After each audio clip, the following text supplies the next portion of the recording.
Hello అందరికీ, welcome to షార్నీస్ kitchen. ఈరోజు మన రెసిపీ వచ్చేసి పిజ్జా అండి. ఓవెన్ లేకుండా ఇంట్లోనే ఈజీగా పిజ్జా ఎలా ప్రిపేర్ చేసుకోవాలో చూసేద్దాం. నేను డో కూడా సూపర్ మార్కెట్ నుంచి తీసుకురావట్లేదండి, ఇంట్లోనే ప్రిపేర్ చేస్తున్నా. ఇప్పుడు డో కోసం గోరువెచ్చని పాలు కాచుకొని పెట్టుకున్నానండి. దాంట్లో ఒక 10 గ్రామ్స్ డ్రై ఈస్ట్, అన్ని సూపర్ మార్కెట్లో దొరుకుతుంది. ఇప్పుడు ఒక spoon sugar, pinch of salt వేసుకొని మొత్తం ఒకసారి కలుపుకోవాలండి. ఇదంతా బాగా మిక్స్ అయిన తర్వాత మనం ఏ గ్లాస్తో అయితే పాలు తీసుకున్నామో ఆ గ్లాస్తోనే ఆయిల్ తీసుకోవాలి. ఆయిల్ కూడా యాడ్ చేసుకున్న తర్వాత మొత్తం మిక్స్ అయ్యేలాగా కలుపుకోవాలి.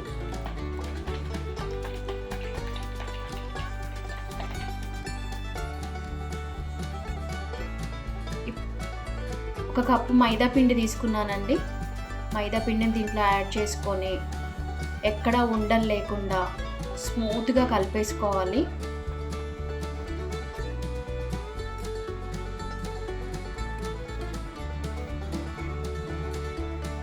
అంతా కలుపుకున్న తర్వాత ఒక 1 అవర్ రెస్ట్ ఇవ్వాలండి డోకి. అప్పుడు దాని క్వాంటిటీ డబల్ క్వాంటిటీ అవుతుంది. ఒక 1 అవర్ పక్కన పెట్టేసుకుందాం మూత పెట్టుకొని. ఈలోపు చికెన్ టిక్కా మనం ప్రిపేర్ చేసుకుంటామండి పిజ్జాలోకి. దానికోసం నేను ఒక 200 గ్రామ్స్ బోన్లెస్ చికెన్ తీసుకొని శుభ్రంగా వాష్ చేసుకొని సాల్ట్ వేసి ఒక హాఫ్ అన్ అవర్ ఫ్రిడ్జ్లో పెట్టానండి. ఇప్పుడు దాని నుంచి వాటర్ లేకుండా శుభ్రంగా తీసేసి గట్టిగా పిండుకొని వేరే ఒక బౌల్లో వేసుకోవాలి.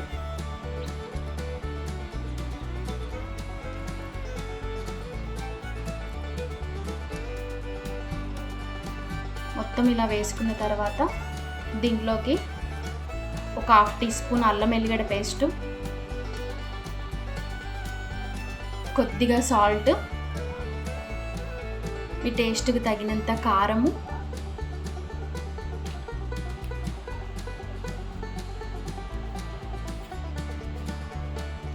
కొద్దిగా చికెన్ మసాలా, అదే టిక్కా మసాలా అండి, కొద్దిగా ఆరిగానో, కొద్దిగా మిక్స్డ్ హర్బ్ వేసుకొని కర్డ్ని మనం స్ట్రైనర్లో ఒక 1 అవర్ వేసి పెడితే ఇలా నీళ్ళంతా దిగిపోయి గట్టిగా అవుతుందండి, కర్డ్ వాటర్ లేకుండా. ఇప్పుడు ఇదంతా ఒకసారి కలిపేసుకోవాలి.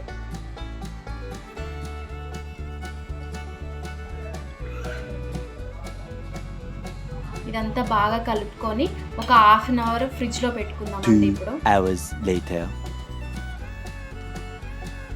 హాఫ్ అన్ అవర్ తర్వాత స్టవ్ ఆన్ చేసి ప్యాన్ పెట్టుకొని ఒక క్యూబ్ బటర్ వేసుకున్నానండి. నేను ఆయిల్ వాడట్లేదు.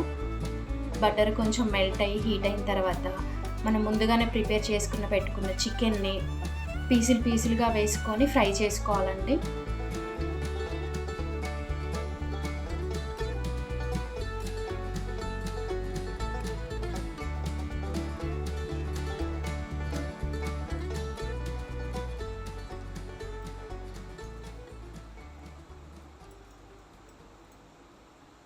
బోన్లెస్ చికెనే కాబట్టి ఇది ఉడకడానికి పెద్ద టైం కూడా ఎక్కువ తీసుకోదు.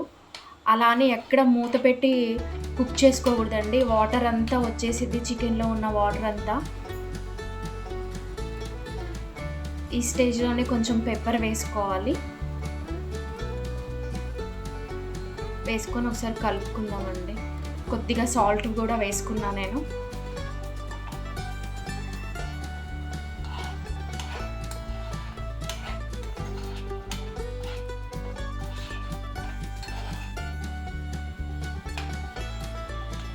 క్యాప్సికమ్ మొత్తం ఉడకొద్దండి, కొంచెం క్రంచీగానే ఉండాలి. కొద్దిగా ఆనియన్స్ కూడా వేసుకుందాం. ఇప్పుడు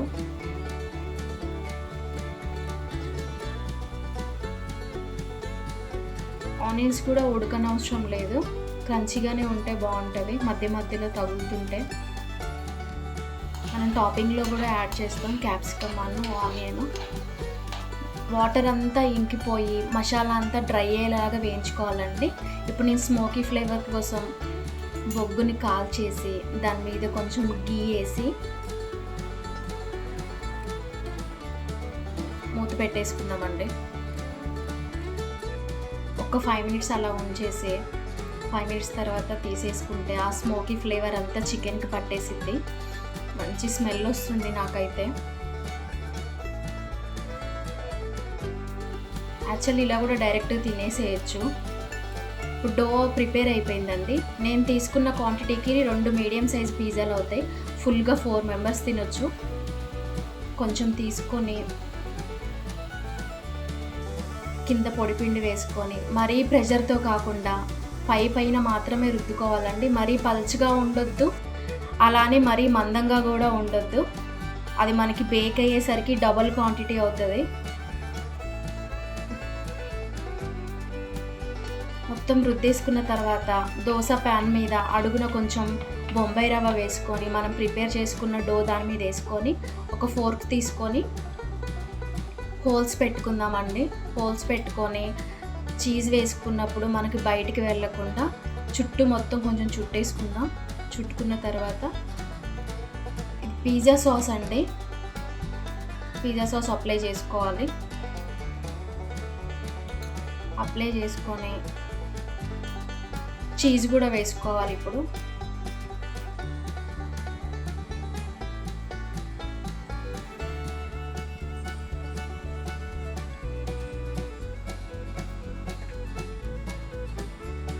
చీజ్ కూడా వేసుకున్నాక మనం ముందుగానే కట్ చేసి పెట్టుకున్న ఆనియన్ స్లైసెస్లా కట్ చేసుకోవాలండి, మరీ చిన్నగా కాకుండా.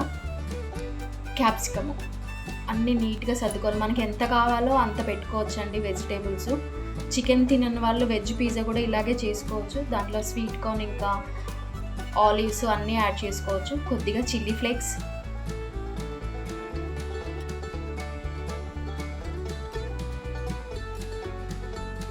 కొంచెం మిక్స్డ్ హర్బ్, కొద్దిగా ఆరిగానో వేసుకొని మనం ముందుగానే ప్రిపేర్ చేసి పెట్టుకున్న చికెన్ టిక్కా దీని మీద వేసుకుందామండి.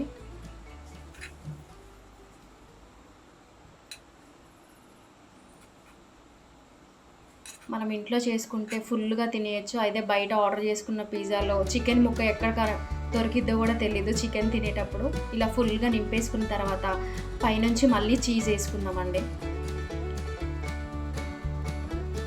ఫుల్గా చీజ్ వేసుకున్న తర్వాత మీడియం ఫ్లేమ్లో పెట్టుకొని ఒక 2 మినిట్స్ ఉన్న తర్వాత ఒక 3 మినిట్స్ సిమ్లో పెట్టుకోవాలండి. మొత్తం 5 మినిట్స్లో అయిపోతుంది. మనకి ఎక్కువ టైం కూడా పట్టదు, డైరెక్ట్ పొయ్యి మీద పెడుతున్నాం కాబట్టి.